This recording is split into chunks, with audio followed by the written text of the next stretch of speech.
Ադրբեջանը պատրաստ է Հայաստանին էլեկտրաէներգիայի լրացուցիչ աղբյուր տրամադրել, հատկապես հայկական ատոմակայանի փակման դեպքում։ Օգոստոսի 11-ին Նախիջևանում հայտարարել է Իլհամ Ալիևն ու շարունակել, թե Մեծամորի ատոմակայանը հնացած է ու կարող է էներգետիկ խնդիրներ առաջացնել։ Մինչև բոլորովին վերջերս մենք խոսում ենք, որ Հայաստանը ունի էլեկտրաէներգիայի ավելցուկ։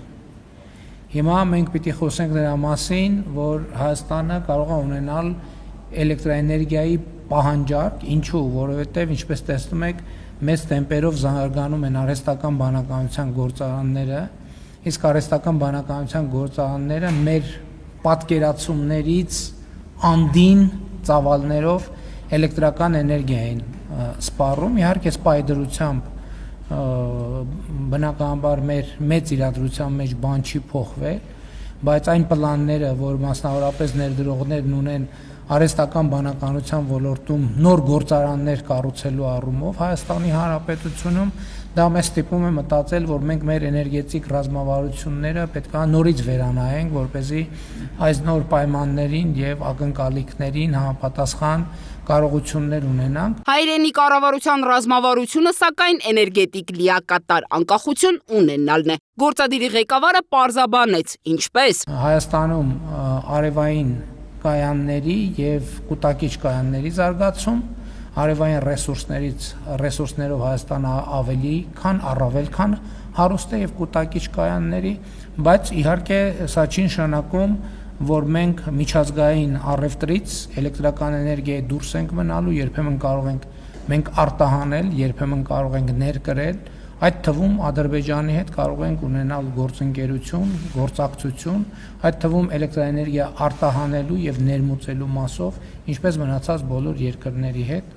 Թուրքիայի հետ, Իրանի Իսլամական Հանրապետության հետ, Վրաստանի հետ եւ այդպես շարունակ։ Ալիևը հայկական ատոմակայանի թեմայի շրջանակում նաև հայտարարել է, թե ադրբեջանցի մասնագետները Հայաստանի տարածքում արդեն վերլուծություն են արել ու նույնիսկ որոշել այն վայրերը, որտեղ կարող են տեղադրվել էլեկտրահաղորդման գծերի հենասյուները։ Նիկոլ Փաշինյանի խոսքով ադրբեջանցի մասնագետների Հայաստան այցը չպետք է սենսացիա համարել։ 2025 թվականի սեպտեմբերի 5-ին այդ մասին եղել է մամուլի հաղորդագրություն,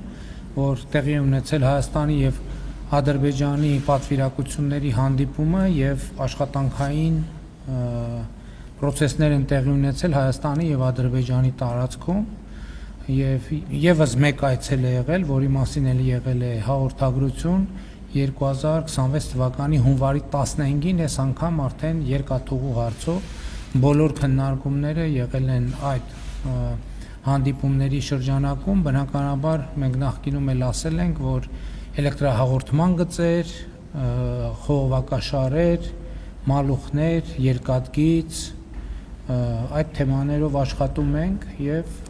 տեղի ունենում երկկողմ աշխատանք։ Բաքվին զուգահեռ նկատենք Հայաստանին առնչվող կոշտ հայտարարություններ են հնչում նաև Մոսկվայից։ Այս անգամ էլ Ռուսաստանի փոխարտգործնախարար Միխայիլ Գալուզինն է ասում, թե Հայաստանը մինչև դեկտեմբեր պետք է հանրաքվե անցկացնի։ Հակառակ դեպքում ԵԱՏՄ մյուս առաջնորդները կորոշեն կառույցում Հայաստանի հետագա ճակատագիրը։ Ընդ որում ըստ ռուսաստանցի դիվանագետի հանրաքվեն չպետք է ունենա աբստրակտ ձևակերպում, այլ հստակ եւ գործնական օրինակ։ Պատրաստ եք արդյոք հրաժարվել ԵԱՏՄ անդամակցությունից հանուն Եվրամիությանն անդամակցելու ոչ այնքան ակնհայտ հեռանկարի։ Կրեմլում կարծում են, թե այս կոնկրետ հարցը ամենաազնիվը կլինի եւ Հայաստանի քաղաքացիների եւ ԵԱՏՄ մյուս պետությունների հանդեպ։ Մինչդեռ պաշտոնական Երևանի դիրքորոշումը այս հարցում չի փոխվել։ Վարչապետը կրկնեց նախկինում արված իր հայտարարությունները։ Ակնկալիք կա ունենալ էքսկլյուզիվ հարաբերություններ, որը մենք արդեն ասել ենք, որի հետ մենք համաձայն չենք։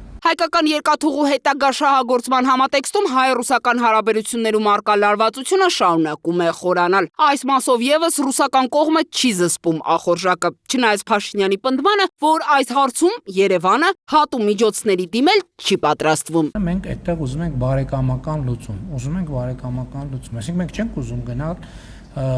ինչ որ սուր լուծումների, որոնք կարող են լինել բարեկամական լուծումը, որ մենք փոխադարձաբար հասկանանք եւ